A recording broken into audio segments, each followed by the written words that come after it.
today I'm going to make, well, they're salted caramel butter bars is how I originally found them. But I've changed them up just a little. I love everything that has salted caramel in it.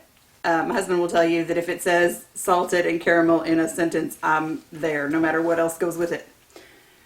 Today I'm going to do it with, it's kind of like a blondie or a crumble with a layer of caramel and a layer of chocolate, because I also really, really like chocolate. So I start out with 4 sticks of butter and a cup of white sugar. And we are going to cream that together for just a couple minutes.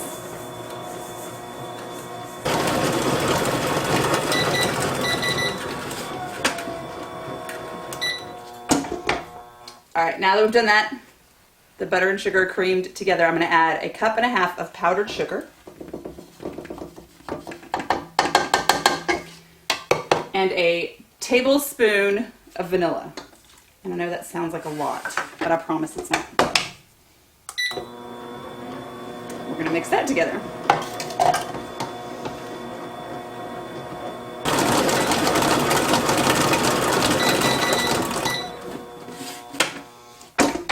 Now, the last thing we're going to add is 4 cups of all-purpose flour.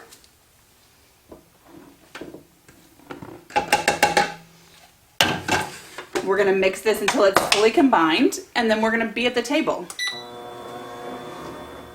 So the dough for our bars is made. It's all mixed together in here. And I've heated the oven to 325 degrees. That's very important. Next thing I'm going to do is, I have this disposable pan because we're actually taking these to a barbecue.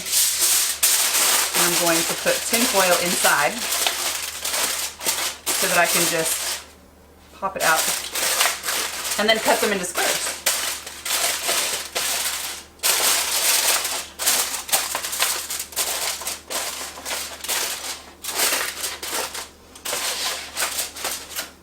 And just to make sure they don't stick to the bottom, we're going to spray it real quick. Now, here's our dough. We're going to take about half of it and press it into the bottom of the pan and bake it. If you try to bake it all at the same time, it won't cook. So I'm just going to make a small layer over the bottom.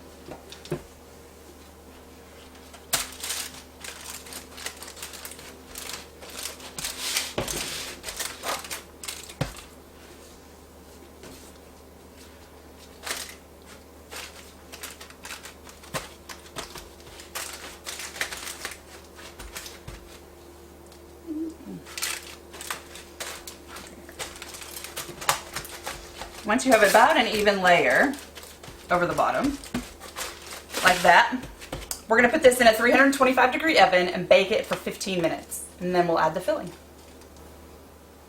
So the bottom part of our caramel bars has baked for 15 minutes. So now we've taken it out of the oven. I'm going to take the salted caramel.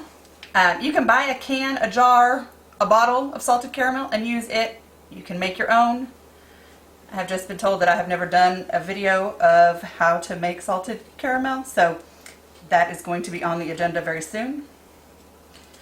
So all I do is kind of spread it out over the bottom of the filling as best I can.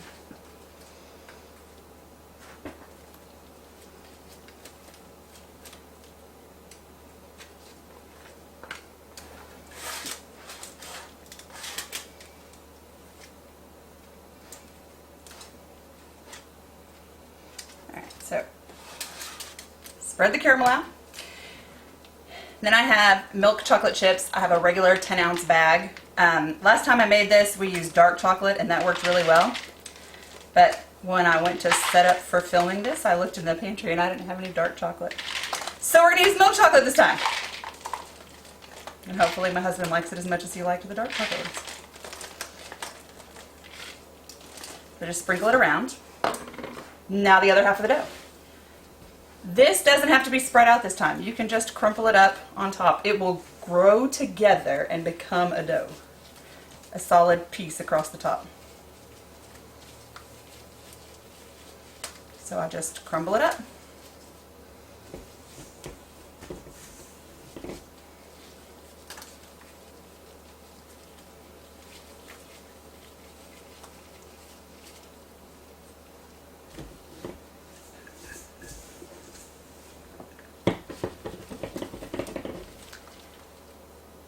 I also put this on a cookie sheet to put back in the oven because I realized that as we fill this poor little disposable pan, it gets so overweighted that I tend to drop it.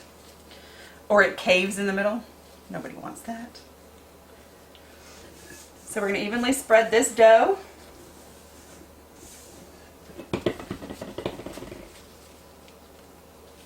Get all of it out of the bowl.